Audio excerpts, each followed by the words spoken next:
მე ვარ გიორგი მუჩაიძე, საქართველოს ატლანტიკური საბჭოს აღმასრულებელი დირექტორი და ვისაუბრებ კრემლის პროპაგანდისტულ ტყუილებზე უკრაინის ისტორიის შესახებ.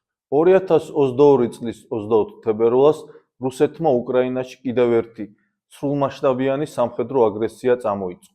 ეს რუსეთის მიერ უკვე სხვა ქვეყნების წინააღმდეგ განხორციელებული აგრესიის კიდევ ერთი ესკალაცია იყო. ამ ომში რუსეთმა უამრავი და უმძიმესი ომის დანაშაული ჩაიდინა. ეს ომი მხოლოდ საბრძოლო ველზე არ მიმდინარეობს. მას წინ უსწრებდა და თან სდევს შეუჩერებელი პროპაგანდა. პროპაგანდა, რომელიც ცდილობს უკრაინის იდენტობის წაშლას, მისი სუვერენიტეტის დაკნინებას და აგრესიის გამართლებას. კრემლი ცდილობს გარკვეული ფსევდოისტორიული კონტექსტის შექმნას, რითაც გაამართლებს ამ ომს. დასაწყისშივე უნდა ვთქვათ, რომ ეს ომი არის სრულიად უკანონო საერთაშორისო სამართლისა და საერთაშორისო ურთიერთობების ძირითადი პრინციპებიდან გამომდინარე. ჩვენ ვისმენთ ისეთ განცხადებებს, როგორიცაა უკრაინა არასდროს ყოფილა ნამდვილი ქვეყანა. უკრაინელები და რუსები ერთი ხალხია. უკრაინის დამოუკიდებლობა ისტორიის შემთხვევითობაა. ლენინმა შექმნა უკრაინა.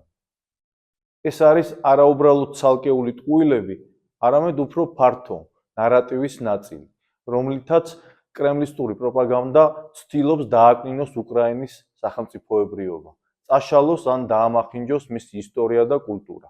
გარდა ამისა, კრემლის პროპაგანდა ავრცელებს სხვა მავნე მითებსაც. უკრაინას ნაცისტები მართავენ. დასავლეთი იყენებს უკრაინას როგორც რუსეთთან ბრძოლის ინსტრუმენტს. უკრაინული ენა და კულტურა ხელოვნურად შექმნილი კონსტრუქციებია, რომლებიც ხალხს თავს მოახვიეს. უკრაინის მთავრობა რუსულენოვანებსა და ეთნიკურ რუსებს ავიწროებს. მაიდანის რევოლუცია დასავლეთის მხარდაჭერილი გადატრიალება იყო.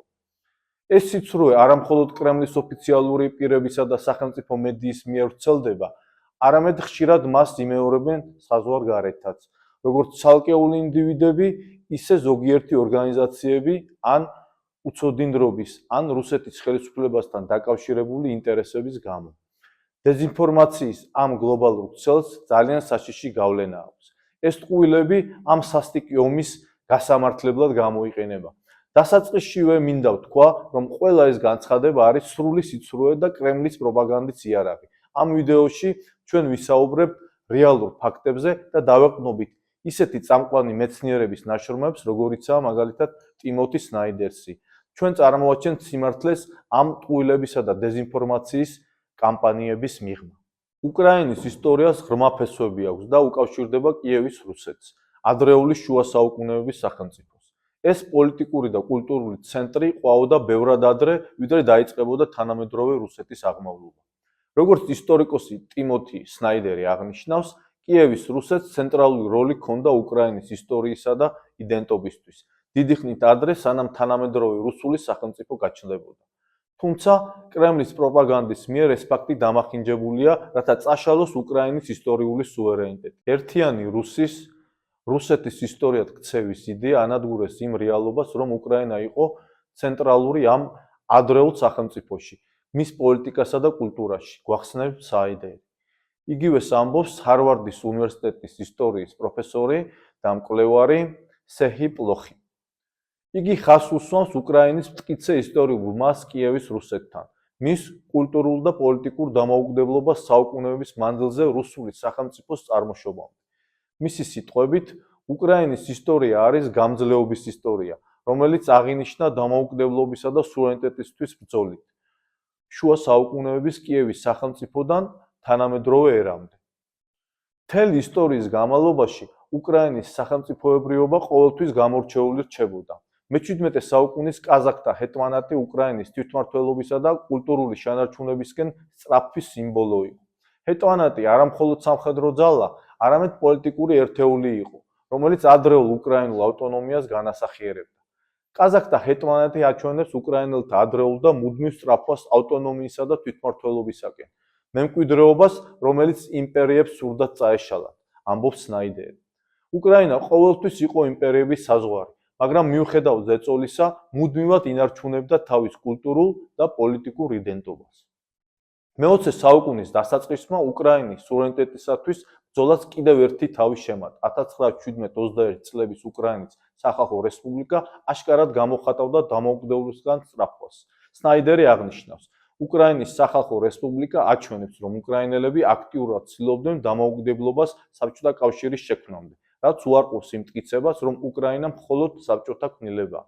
მიუხედავად საბჭოთა მმართველობის ბნელი წლებისა, უკრაინის იდენტობა მაინც მკაფიოდ გამოკვეთილად რჩებოდა. საბჭოთა კავშირში იძულებითი ინტეგრაციის, კულტურის წინააღმდეგ შეტევის და კომუნისტური რეჟიმის საშინელებების, მათ შორის გენოციდური ჰოლოდომორის მიუხედავად, უკრაინის დამოუკიდებლობის სულისკვეთება არასდროს გამქრალა. სნაიდერი ამ ტრაგედიას აღწერს, როგორც მიზანმიმართულ თავდასხმას უკრაინის იდენტობაზე. ჰოლოდომორი იყო გენოციდი, რომელიც მიზნად ისახავდა უკრაინელი გლეხობისა და კულტურის განადგურებას, საბჭოთა კონტროლის უზრუნველყოფას იმ მოსახლეობაზე, რომელიც ეწინააღმდეგებოდა მოსკოვის ბატონობას. ჰოლოდომორის, როგორც უკრაინული ნაციონალიზმის ჩახშობისათვის მიზანმიმართულ პოლიტიკას განიხილავს პულიცერის პრემიის მფლობელი ჟურნალისტი და ისტორიკოსი ანა ეფლბაუმიც. ის წერს, ჰოლოდომორი არ იყო მხოლოდ შიმშილი, ეს იყო პოლიტიკური იარაღი, რომელიც მიზნად ისახავდა უკრაინის ეროვნული ცნობიერების განადგურებას. 1991 წელს საბჭოთა კავშირის დაშლამ უკრაინელებს მისცა შესაძლებლობა კვლავაც დაებრუნებინათ სუვერენიტეტი. დამოუკიდებლობის რეფერენდუმის შედეგები შთამბეჭდავი იყო. 92%-ზე მეტმა უკრაინელმა ხმა მისცა დამოუკიდებლობას. 1991 წლის დამოუკიდებლობისთვის ხმების დიდი რაოდენობა იყო არა მხოლოდ პოლიტიკური აქტი, არამედ ისტორიულიც, აღნიშნავს სნაიდერი. უკრაინის 1991 წლის დამოუკიდებლობა არ იყო შემთხვევითობა, ეს იყო დიდი ხნის ნანატრი ეროვნული ოცნების რეალიზება, რომელიც დაფუძნებული იყო ღრმა ისტორიულ ცნობიერებაზე. კრემლი დღემდე ავრცელებს სიცრუეს უკრაინის ისტორიაზე, რათა დააკლინოს მისი სახელმწიფოებრიობა. როგორც სნაიდერი გვაფრთხილებს, კრემლის ნარატივები უკრაინაზე არ არის უბრალოდ დამახინჯება. ეს არის გამოგონილი ამბები, რომლებიც მიზნად ისახავს იმპერიული ამბიციების გამართლებას უკრაინის დამოუკიდებელი ისტორიის წაშლის გზით. უკრაინის მდიდარი და გამორჩეული ისტორიის აღიარება აუცილებელია, არა მხოლოდ დღევანდელი კონფლიქტის გასაგებად, არამედ სუვერენიტეტისა და დემოკრატიის პრინციპების დასაცავად. უკრაინის ისტორიის უარყოფა ნიშნავს, რომ მის ხალხს ჩამოართვა ორჩევანის თავისუფლება და საკუთარი მომავლის განსაზღვრის უფლება, ასკვნის სნაიდერი. ტიმოთი სნაიდერი გვახსენებს, უკრაინის ისტორიის იგნორირება პირველი ნაბიჯია მისი მომავლის უარყოფისაკენ. სწორედ ისტორიული გადმოსახედიდან მკაფიოდ ჩანს უკრაინის დაუღალავი ბრძოლა დამოუკიდებლობისთვის. უკრაინის ისტორია არა მხოლოდ მოვლენების ქრონოლოგიაა, ეს არის ხალხის მედეგობისა და მიზანსწრაფვის დასტური. ხალხისა, რომელიც დაუღალავად იბრძოდა საკუთარი იდენტობისა და სუვერენიტეტის შესანარჩუნებლად.